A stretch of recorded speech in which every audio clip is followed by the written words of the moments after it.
diskusi dengan anggota saya sendiri Fatimah Zahra dan rekan saya Niputu Sintia Rizky, saya Nisa Pada Ardila, dan saya Samad. Nah, di sini kami akan menjelaskan tentang salah satu penyakit menular seksual yaitu sifilis. Penasaran dengan pembahasan kelompok kami? Simak terus video ini sampai akhir. Udah. Sifilis merupakan salah satu penyakit kronis yang bersifat sistemik yang dapat ditularkan melalui hubungan seksual. Penyebab dari sifilis ini adalah adanya infeksi dari bakteri Treponema pallidum. Adapun gambar dari bakteri Treponema pallidum dapat kita lihat pada gambar di samping. Selain dapat ditularkan melalui hubungan seksual, penyakit sifilis ini juga dapat ditularkan melalui ibu ke janinnya selama masa dalam kandungan melalui darah ataupun transfer jaringan yang telah tercemar, atau juga bisa ditularkan melalui alat-alat kesehatan yang telah terinfeksi. Adapun gejala-gejala awal yang ditimbulkan oleh sifilis ini adalah munculnya luka yang tidak terasa sakit pada bagian kelamin, mulut, ataupun dubur. Nah, untuk mengetahui lebih lanjut tentang penularan dari penyakit sifilis ini, dapat kita simak pada pembahasan selanjutnya. baik, saya akan melanjutkan materi mengenai bagaimana penularan dan perjalanan penyakit sifilis ini. Nah, tadi telah dijelaskan bahwa penyakit sifilis ini disebabkan oleh bakteri Treponema pallidum.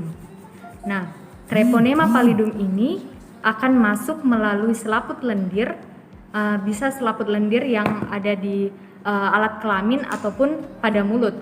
Intinya semua organ yang memiliki selaput lendir.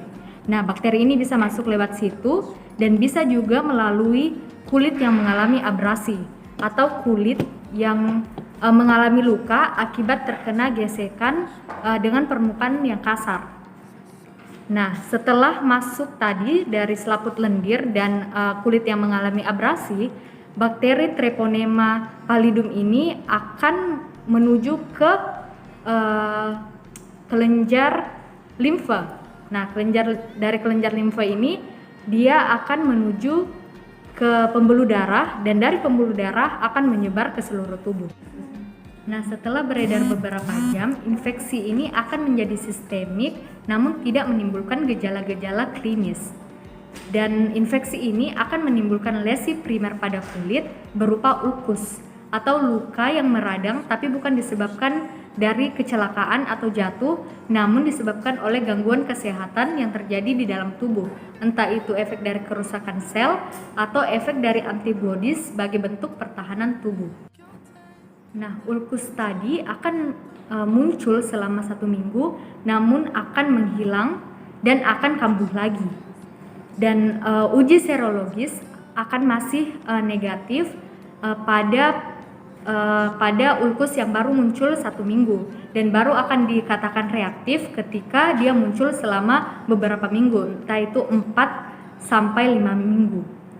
Nah, pada 6 minggu kemudian akan terjadi erupsi pada permukaan di seluruh tubuh atau keluarnya ruam pada seluruh tubuh.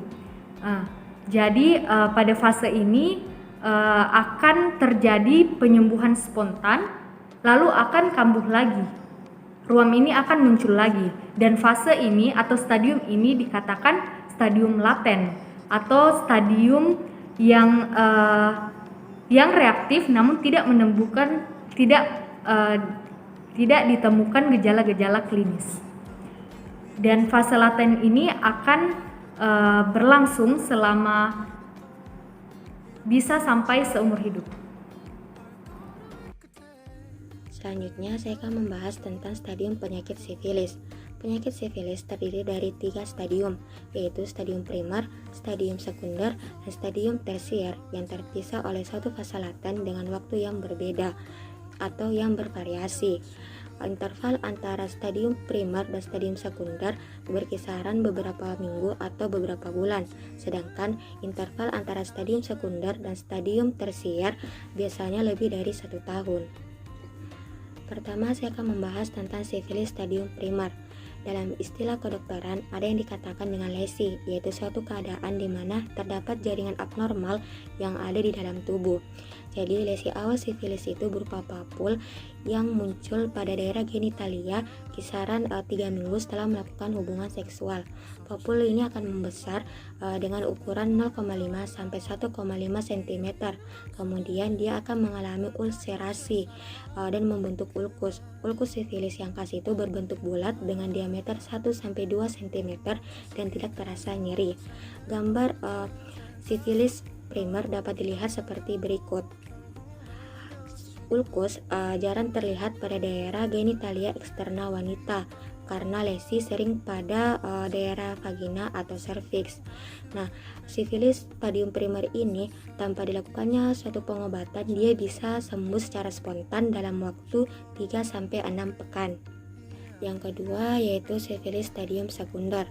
Sifilis stadium sekunder timbul pada beberapa minggu atau bulan dengan munculnya beberapa gejala sistemik seperti demam yang tidak terlalu tinggi, sakit kepala, malaise, adenopati, serta lesi kulit atau mukosa.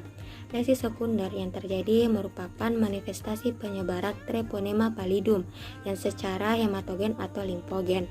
Manifestasi klinis sifilis sekunder ini dapat berupa ruam pada kulit, ruam pada selaput lendir, dan ruam pada organ tubuh.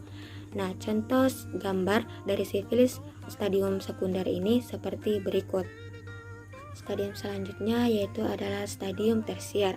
Sifilis tersier ini bisa muncul kembali setelah bertahun-tahun dari infeksi awal. Sifilis tersier ini dapat mengancam nyawa, dan pada tahap ini sifilis tersier dapat mengakibatkan beberapa penyakit seperti stroke, tuli, kebutaan, neurosifilis yaitu suatu infeksi otak atau sumsum tulang belakang, serta meningitis, penyakit jantung, dan beberapa penyakit lainnya.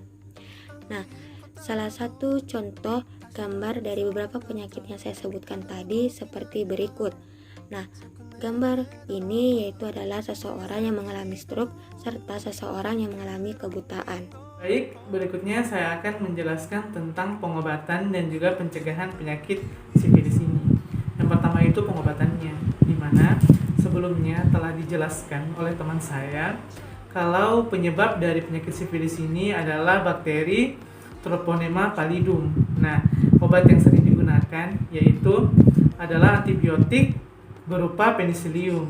Nah, caranya penggunaannya itu penisilium ini disuntikkan kepada tubuh pasien, kemudian dokter akan menunggu reaksinya beberapa menit.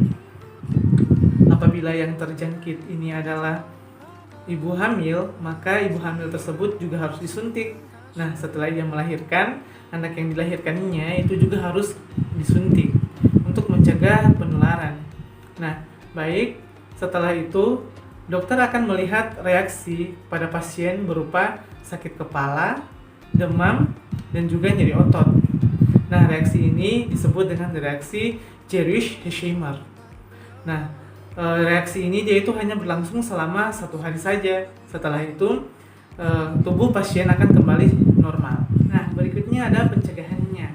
Yang pertama dan yang paling utama itu adalah hindari seks bebas. Nah, kita harus memiliki satu pasangan saja atau tidak melakukan hubungan dengan berganti-ganti pasangan. Nah, apabila kita diharuskan atau dimungkinkan untuk berganti-ganti pasangan, maka kita harus menggunakan kondom. Itu untuk mencegah penularan dari bakteri si Treponema pallidum ini. Kemudian yang kedua adalah hindari merokok. Nah, senyawa di dalam rokok ini yaitu tar, itu dia dapat meningkatkan metabolismenya bakteri ini untuk lebih kuat. Nah, yang ketiga itu adalah hindari minum-minuman beralkohol dan juga obat-obatan terlarang karena ini dapat merusak jaringan tubuh dan akan membuat daya tahan tubuh kita itu semakin melemah sehingga bakteri itu lebih mudah masuk. Nah, kemudian ketika kita sudah terkena penyakit ini, alangkah baiknya itu kita berdiskusi kepada pasangan tentang penyakit ini. Nah, yang paling penting adalah jaga daya tahan tubuh, tetap sehat dan selalu semangat. Terima kasih.